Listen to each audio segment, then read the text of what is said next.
On the evening before Thanksgiving, 1971, a man in a dark business suit walked into Portland International Airport. He approached the ticket counter and bought a one-way flight to Seattle. He gave the name Dan Cooper, paid $36 in cash, no identification was required. Nobody looked at him twice. Cooper boarded Northwest Orient Airlines Flight 305, a Boeing 727 bound for Seattle. He took his seat in the last row. Only 36 passengers were on board. He settled into seat 18C, ordered a bourbon and soda, and lit a cigarette. He appeared relaxed, almost bored. Shortly after takeoff, Cooper handed a folded note to flight attendant Florence Schaffner. She slipped it into her pocket without reading it. She assumed it was just another passenger's phone number.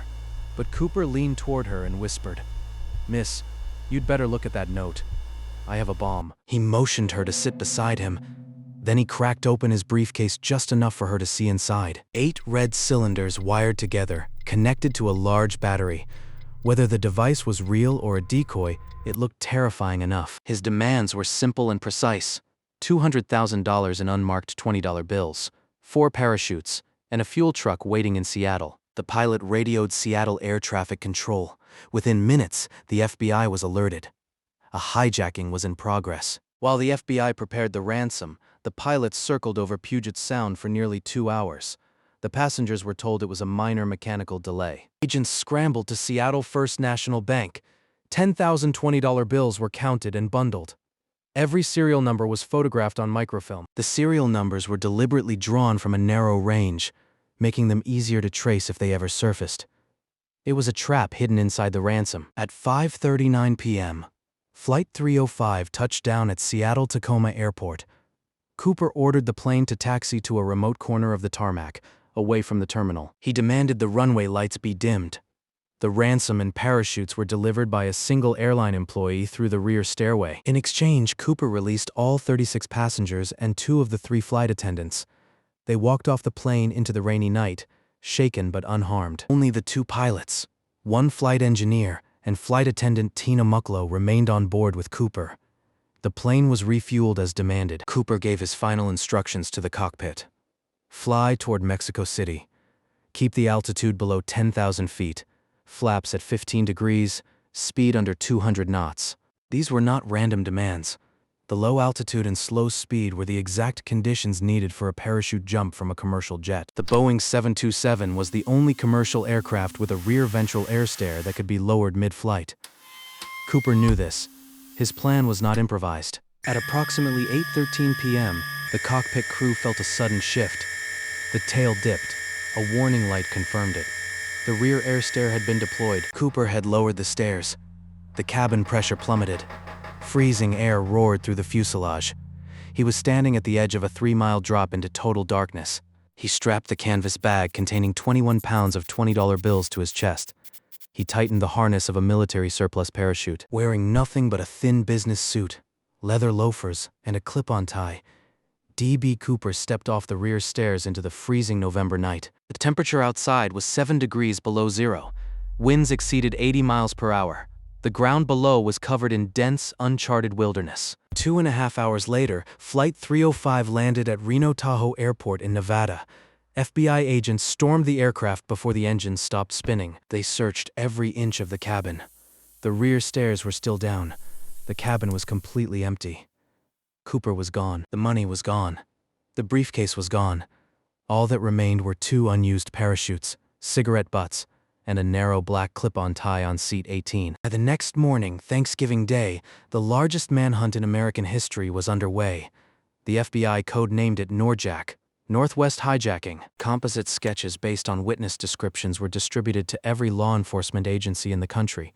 Airports, bus stations, and hospitals were put on high alert. Hundreds of FBI agents fanned out across the Pacific Northwest. Military helicopters from nearby bases swept the suspected drop zone between the towns of Ariel and Woodland, Washington. Ground teams numbering in the hundreds pushed through miles of dense forest, freezing rivers, and rugged volcanic terrain. They searched for weeks. They found absolutely nothing. No parachute in the trees, no body on the forest floor, no footprints. The wilderness had swallowed D.B. Cooper whole. In the first year alone, the FBI generated over 1,000 active suspects. They conducted thousands of interviews across 45 states, Not one lead produced a definitive result. The FBI's best physical evidence came from what Cooper left on the plane. A narrow black JCPenney clip-on necktie discarded on his seat. Decades later, advanced forensic analysis revealed something extraordinary. Microscopic particles of titanium, stainless steel, and cerium were embedded in the tie's fibers. These were materials used almost exclusively in the aerospace and defense industries. Titanium was a key component in military jet engines. Cooper was no ordinary criminal. Together with witness descriptions, the FBI built a profile. A white male, mid-40s, roughly 6 feet tall, possibly ex-military with parachute training and knowledge of aircraft mechanics. Years passed. No ransom bills surfaced in any bank. No credible witness came forward. The case files grew thicker. The answers grew no closer. Then, on February 10, 1980, nearly 9 years after the hijacking, an 8-year-old boy named Brian Ingram was on a family camping trip along the Columbia River. He was digging a shallow fire pit when his fingers scraped against something buried in the wet sand. 3 small rotting bundles of $20 bills. The FBI confirmed it. Every serial number matched the ransom money. $5,800, 290 bills. After 9 years of silence, the Cooper case was alive again. But the discovery created a geographical puzzle. The money was found 20 miles west of the suspected drop zone. How did it get there? Did Cooper drown in the river? Did someone plant it? The remaining $194,000 was never found. Not a single additional bill has ever surfaced anywhere in the world. Over 45 years, the FBI formally investigated more than 800 named suspects. Hundreds more were submitted by amateur sleuths and journalists. None were ever charged. One of the strongest suspects was Richard Floyd McCoy Jr., a decorated Green Beret, a Vietnam War helicopter pilot, a Sunday school teacher from Utah. 5 months after Cooper's hijacking, McCoy carried out an almost identical crime. He boarded a United Airlines flight, claimed he had a bomb, and demanded $500,000 and 4 parachutes. He jumped over Provo, Utah, and was arrested just 2 days later with the cash still in his home. But he denied any connection to the Cooper case. McCoy was killed in a shootout with FBI agents in 1974 during a prison escape attempt. The Bureau officially ruled him out, but many investigators still believe he was their man. Another suspect emerged decades later. Kenneth Christensen, a former Army paratrooper from World War II. After the war, he worked for Northwest Orient Airlines, the very airline Cooper hijacked. Christensen was quiet and private. He never married. He lived alone. And in 1994, as he lay dying of cancer, he called his brother Lyle to his bedside. According to Lyle, his brother's final words about the case were chilling. A quiet confession from a man who had kept a secret for over 20 years. But the FBI wasn't convinced. Christensen was 5'8", 150 pounds. Cooper was described as 6 feet tall and 170. The physical description didn't match. In 2011, a woman named Marla Cooper came forward. She claimed her uncle, Lynn Doyle Cooper, was the hijacker. She said she overheard him planning the crime at a Thanksgiving family gathering. She recalled him returning days later, bruised and battered, saying he had jumped out of an airplane. The FBI reopened forensic analyses. Once again, no definitive match. Robert Rackstraw, a decorated Vietnam veteran and skilled parachutist, was another prime suspect. Investigators found coded letters he allegedly sent to newspapers taunting the FBI. Rackstraw had the training, the nerve, and the personality. But like every other suspect, the evidence was circumstantial. He denied involvement until his death in 2019. As forensic science advanced, the FBI turned to DNA. In 2001, they extracted a partial DNA profile from the clip-on tie Cooper left behind. The DNA was compared to every serious suspect: Christensen, McCoy, Rackstraw, Lynn Doyle Cooper.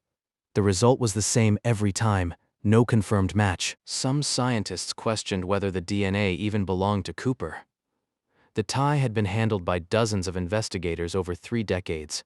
Contamination was a real possibility. On July 12, 2016, after 45 years, the FBI made a stunning announcement. The Bureau was officially suspending the active investigation of the D.B. Cooper case. Case file was sealed. The evidence boxes were archived. 45 years of relentless investigation had produced mountains of paper, but not a single arrest. It remains the only unsolved commercial airline hijacking in American history. 800 suspects, 0 confirmed matches, $194,000 still missing. The Cooper case changed aviation forever. Within months, the FAA mandated that all Boeing 727s be fitted with a device called the Cooper vane, a mechanical latch that prevented the rear air stair from being lowered during flight. Airport security was completely overhauled. Passenger screening, baggage checks, and metal detectors became standard at every airport in the United States. All because of one man on one flight. The case has inspired dozens of books, Hollywood films, and television documentaries. Every year, the town of Ariel, Washington hosts a festival in Cooper's honor. Cooper became a folk hero. The man who hijacked a plane stole $200,000 and simply disappeared. Some saw him as a criminal, others saw him as a genius who beat the system. But the question remains, the question that has haunted investigators, journalists, and amateur sleuths for over half a century. Did D.B. Cooper survive the jump? The odds were against him. Freezing temperatures, hurricane-force winds, dense forest, no survival gear, no light to navigate by. Or did he land safely, bury the money somewhere deep in the forest, and walk out to a waiting car on a remote logging road? Did he live the rest of his life as an ordinary man? Did he drown in the freezing waters of the Lewis River? His body carried downstream until the money tore loose and washed up on Tanabar years later. Or is the truth something no one has considered? Did Cooper have an accomplice? Was there a second person waiting on the ground? Someone who helped him vanish completely? We may never know. The FBI closed the book. The forest keeps its secrets. And the Columbia River carries its mysteries to the sea. The answer fell from the sky on a dark November night, 10,000 feet above the forests of Washington state. And the earth, the rivers, and the trees have kept their secret ever since.